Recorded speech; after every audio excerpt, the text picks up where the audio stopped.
गतिविधियों को संचालित करने का निर्देश उन्होंने दिया है। उन्होंने कहा कि लॉकडाउन अवधि में भी संभावनाएं तलाश की जाए, संक्रमण के सुरक्षा से उपाय अपनाते हुए औद्योगिक गतिविधियों को अवश्य संचालित किया जाए। माननीय मुख्यमंत्री जी ने यह कहा कि जब लॉकडाउन अवधि में भी चीनी मिलों का संचालन करते हुए एक ओर संक्रमण से बचा ही जा सका और दूसरी ओर चीनी मिलों के साथ जो अल्कोहल यूनिट्स हैं उनसे सैनिटाइजर का उत्पादन हुआ। चीनी मिलों के पास जो फायर फाइटिंग की व्यवस्था थी उससे सैनिटाइजेशन का काम हुआ। इसी तरह ईंट भट्टा का भी जो है चलाकर आपको संज्ञान में है, लगभग 12,000 से अधिक ईंट भट्टे प्रदेश में चल रहे हैं। तो उसी तर्ज पर जहां चीनी मिल चल सकती हैं, ईंट भट्टे चल सकते हैं, क्यों नहीं उद्योग चल सकते हैं। आज बहुत गंभीरता से इस पर चर्चा की और एक नया आयाम देने के लिए और बृहद योजना देने के लिए उन्होंने निर्देश दिया। मैं ये बता दूं कि आज शाम को 6 बजे माननीय मुख्यमंत्री जी सभी जो नोडल अफसर्स गए थे जिलों के लिए, वरिष्ठ अधिकारी गए थे, उनके साथ बैठक करेंगे और रात 8 बजे जो है जिलाधिकारी और पुलिस के अधिकारियों के साथ और अन्य वरिष्ठ अधिकारियों के साथ वीसी भी करेंगे। मुख्यमंत्री जी ने यह कहा कि संबंधित राज्य सरकारों को अवगत करा दिया जाए कि प्रवासी कामगारों और श्रमिकों की सूची और स्वास्थ्य परीक्षण लेकर ही उनकी सकुशल वापसी की जाए। मुझे बताने में हर्ष है कि उत्तर प्रदेश के लिए भी जो पहली खेप ट्रेन की थी वो चल चुकी है और जो पहली ट्रेन उत्तर प्रदेश के लिए स्पेशल ट्रेन चली है वो नासिक से आज सुबह 10 बजे के आसपास चली है और लगभग 845 हमारे श्रमिक भाई और वहाँ कामगार जो है उस ट्रेन में बैठकर चले हैं, जो झांसी कानपुर के रास्ते लखनऊ तक जो है कल आ जाएगी। पहली ट्रेन हमारी चल दी। हमारी राज्य सरकारों से वार्ता चल रही है। मुख्यमंत्री जी ने आदेश किया है कि महाराष्ट्र से और गुजरात से प्रदेशों के अधिकारियों से वार्ता करके वहां से ट्रेन और अधिक चलाने की व्यवस्था की जाए। आज ही महाराष्ट्र और गुजरात से चर्चा करी जा रही है कि और अधिक ट्रेन चलाई जाए, लेकिन शर्त हमारी यह है कि जब ट्रेन चले तो उसके पहले हमारे पास पूरी सूची विवरण आ जाए और ये प्रमाण पत्र भी आ जाए कि हर व्यक्ति जो ट्रेन में चल रहा है वो स्वस्थ है और उसकी स्क्रीनिंग कर दी गई। मुख्यमंत्री जी ने इंफ्रारेड थर्मीमीटर भी प्रदान कराने के लिए जनपद स्तर पर कामगारों की स्क्रीनिंग करने के लिए और उनकी 14 दिन की होम क्वारंटाइन के लिए उपचार की व्यवस्था के लिए भी निर्देश दिया। क्वारंटाइन का जो प्रोटोकॉल निश्चित किया है स्वास्थ्य विभाग ने, उसके लिए प्रत्येक जनपद के एक प्रभारी अधिकारी को नामित करने के लिए और प्रभावी पुलिसिंग भी करने का भी निर्देश उन्होंने दिया। अवैध रूप से अंतर्राज्यीय और अंतर जनपदीय आवागमन पर भी उन्होंने निर्देश दिया कि इसको हर हालत में रोका जाए। मुख्यमंत्री जी ने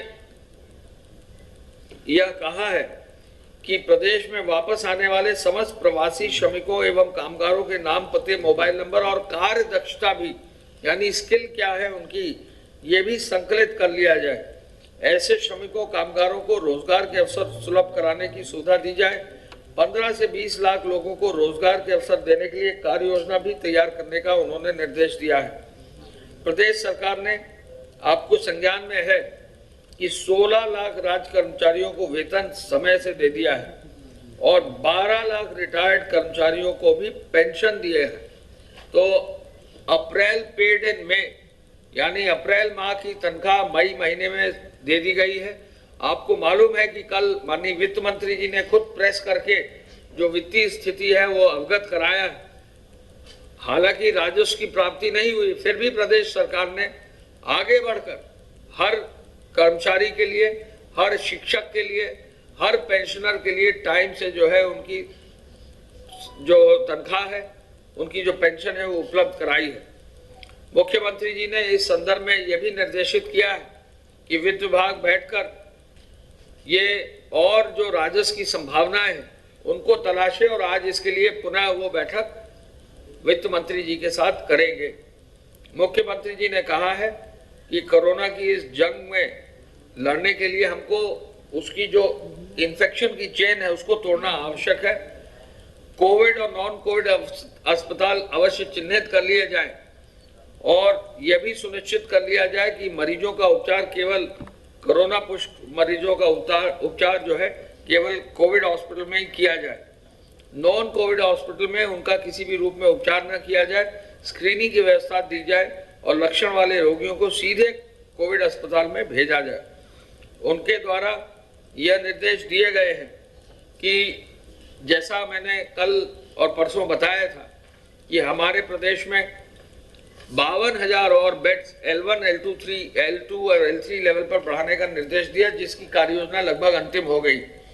इसको और आगे ले जाकर 1 लाख बेड्स तक करने की निर्देश उन्होंने दिए हैं और आज ये भी कहा है कि जिन 20 जनपदों में एक भी वेंटिलेटर नहीं है, वेंटिलेटर युक्त बेड, उन 20 जनपदों में वेंटिलेटर अगले 3 दिन 4 दिन के अंदर खरीदकर उन जनपदों में जहां बिल्कुल भी वेंटिलेटर नहीं, वेंटिलेटर युक्त बेड्स किए जाए।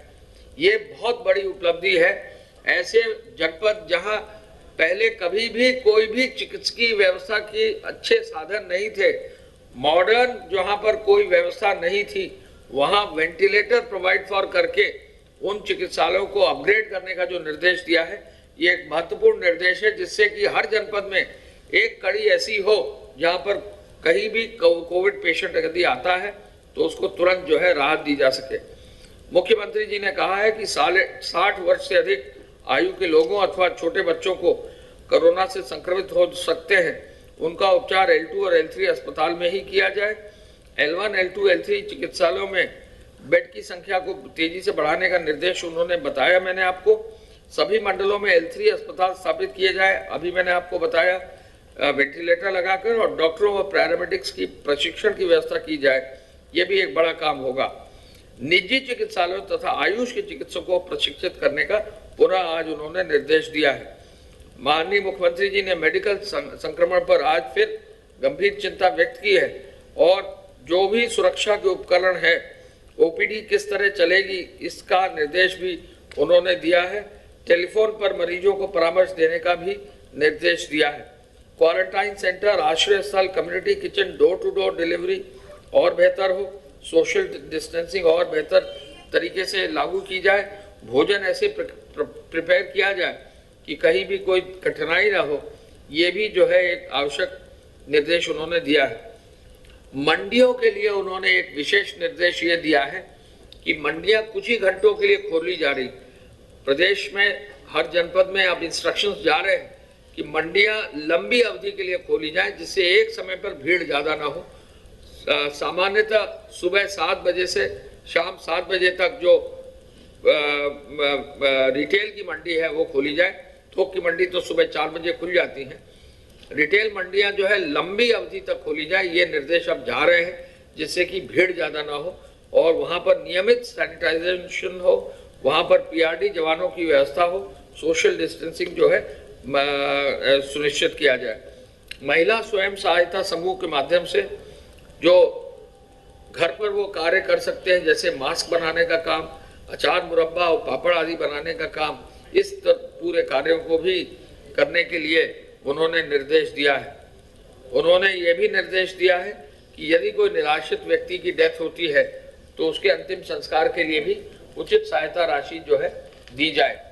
गृह विभाग ने काफ़ी मजबूती से लॉकडाउन को इंश्योर किया है और मुझे बताकर खुशी है आपको कि गृह विभाग में अब तक 35,174 FIR दर्ज कर दी गई हैं और कुल मिला के 1 लाख से अधिक अभियुक्तों को जो है उनके विरुद्ध कार्रवाई की गई है। हम ये भी आपको बता दें, इस बीच में इसी एक्ट के अंतर्गत व्यापक बढ़ोतरी हुई है कार्रवाई की। 571 FIR अब इसी एक्ट की दर्ज कर दी गई है, 571। और इसके अलावा वाहनों की चेकिंग में भी जो है चालान की संख्या अब 7,57,000 हो गई है और 34,000 से अधिक वाहन को सीज कर दिया गया है और 14 करोड़ राशि जो है वो अब जमा हो गई है, जो लोगों से जमा की गई। हॉटस्पॉट्स के बारे में आप लोग सब जानना चाहते हैं। कुल अब 433 हॉटस्पॉट्स हैं प्रदेश में, 286 थानों में, 7,86,000 मकान चिन्हित हैं, लगभग 45,000 की पॉपुलेशन है, 45 लाख की पॉपुलेशन है हॉटस्पॉट्स में। और हॉटस्पॉट्स में जो है लगभग हमारे 3/4 केसेस हॉटस्पॉट्स के अंदर ही स्थित हैं। 433 हॉटस्पॉट, 286 थाने, 7,86,000 मकान, 45,35,000 पॉपुलेशन, 1,712 वहाँ कोरोना पॉजिटिव केसेस, संदिग्ध की संख्या 18,000, इंस्टीट्यूशनल क्वारंटाइन में भेजे गए 8,000, लगभग 3,000 से अधिक बैरिकेडिंग की गई। अब तक इनमें जो है चालान जो है 20,000 चालान हॉटस्पॉट्स में कर दिए गए और जब्त गाड़ियां लगभग 1,500 गाड़ियां जब्त कर ली गई और 2,000 मुकदमे जो है हॉटस्पॉट्स में दाखिल किए गए हैं।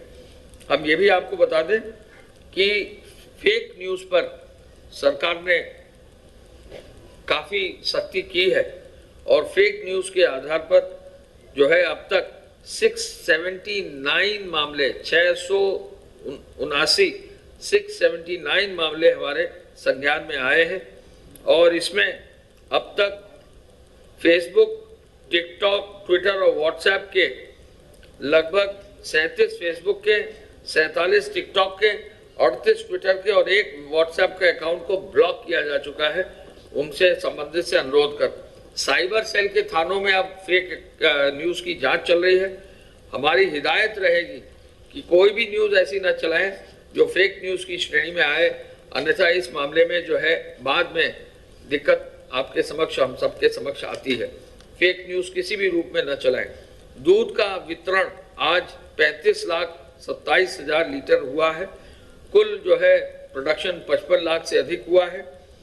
कुल जो है फूड पैकेट्स आज 12,41,000 बांटे गए हैं और जो राशन कार्ड है 3,50,00,000 से अधिक जो राशन कार्ड है उसमें से कल पहले दिन 30 लाख राशन कार्डों पे राशन का वितरण सुनिश्चित कर लिया गया है। वीट प्रोक्योरमेंट भी तेजी से चल रहा है और वीट प्रोक्योरमेंट के कामों में भी बहुत तेजी लाई गई। आपको मालूम है कि कल माननीय मुख्यमंत्री जी ने मई दिवस के अवसर पर सभी कामगारों से जो है 1-to-1 उन्होंने एक्सरसाइज की थी, जिसमें उन्होंने उनसे इंटरैक्ट किया था। अब तक जो है कुल मिलाकर जो धनराशि दी गई है वो ठीक 300 करोड़ रुपए की धनराशि 1,000 रुपए की दर से अब लोगों को बांट दी गई है। यानी 30 लाख कामगारों को, निराश्रित मजदूरों को, श्रमिकों को अब ये धनराशि दी जा चुकी है। उद्योग भाग में उद्योगों को चलाने के लिए जो व्यवस्था है, अब 8,400 उद्योग जो है चला दिए गए हैं।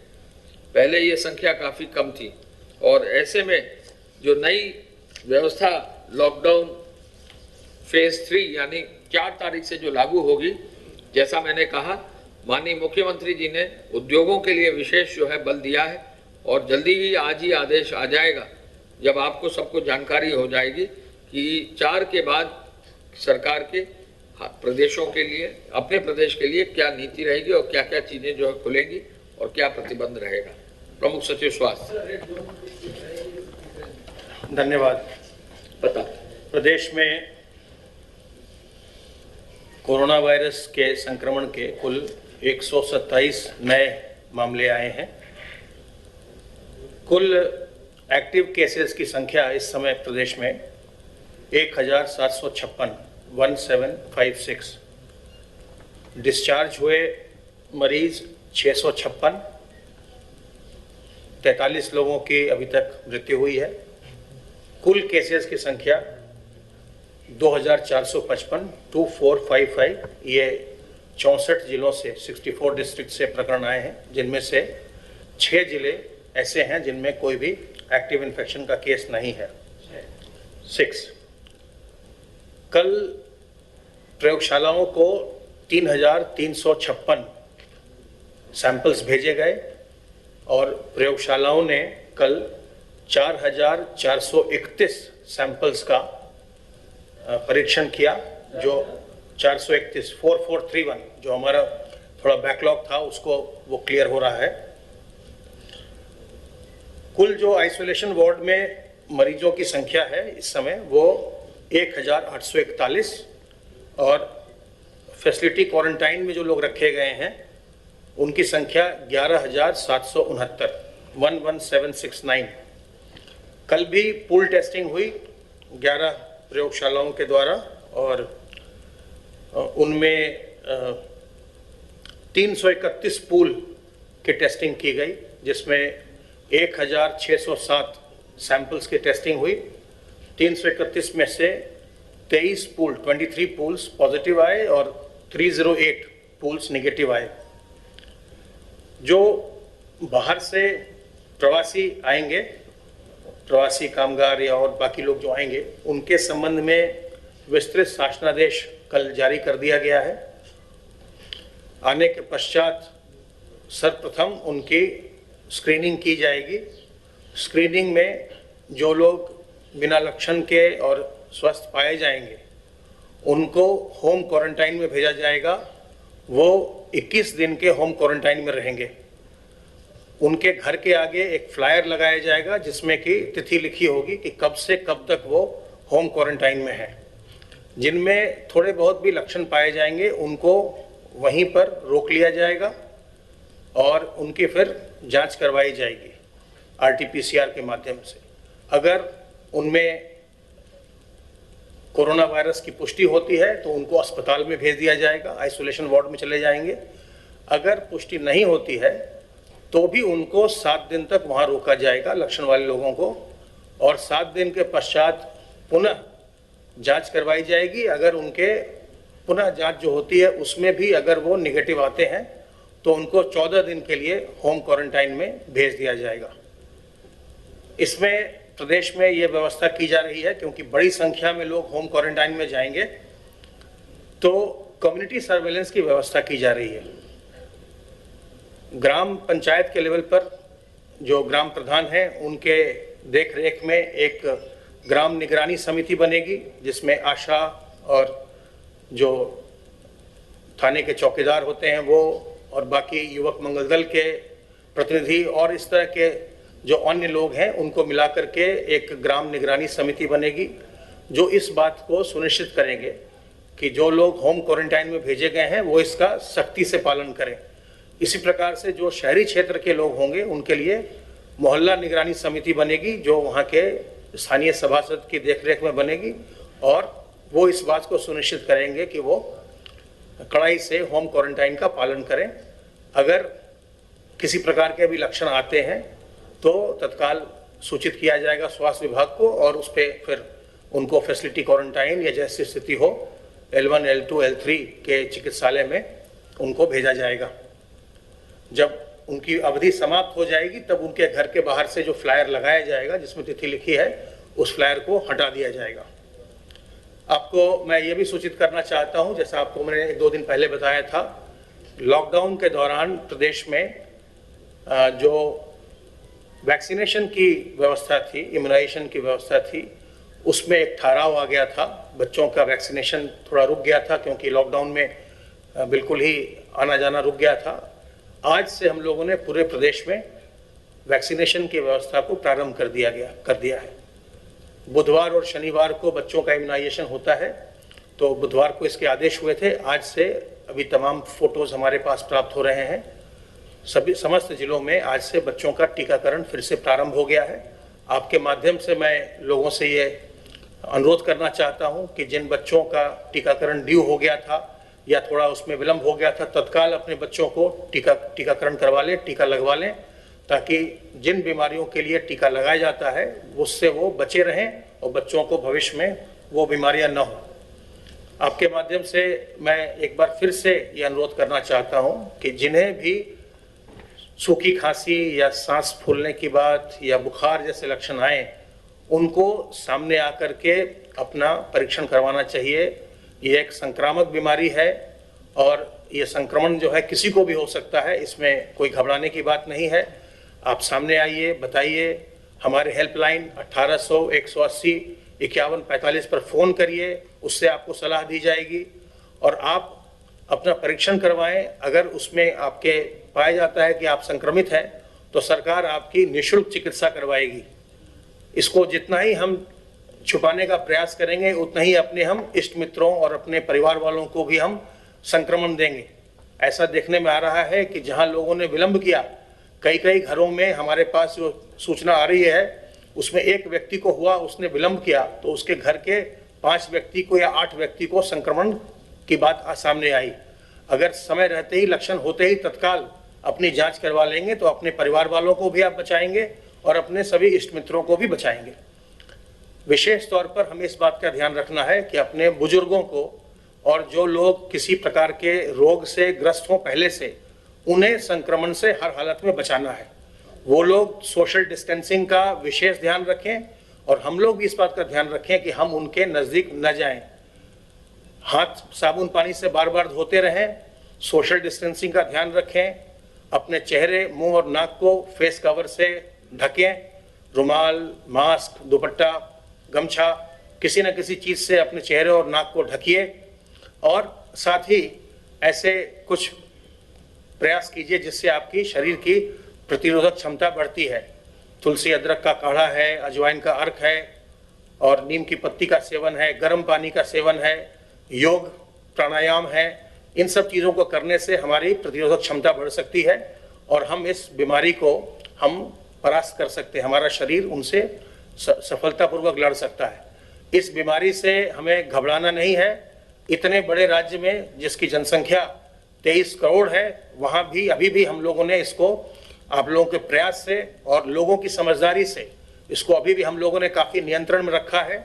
और जो अभी बड़ी संख्या में प्रवासी आने वाले हैं, अगर हम सभी लोग सजग रहेंगे, जो ग्राम निगरानी समिति है, मोहल्ला निगरानी समिति है और मीडिया के लोग हैं, सभी लोग अगर सतर्क रहेंगे, सजग रहेंगे तो हम लोग इस संक्रमण को नियंत्रित रखने में पूरी तरह सफल होंगे। मुझे आपसे आज यही शेयर करना था। धन्यवाद।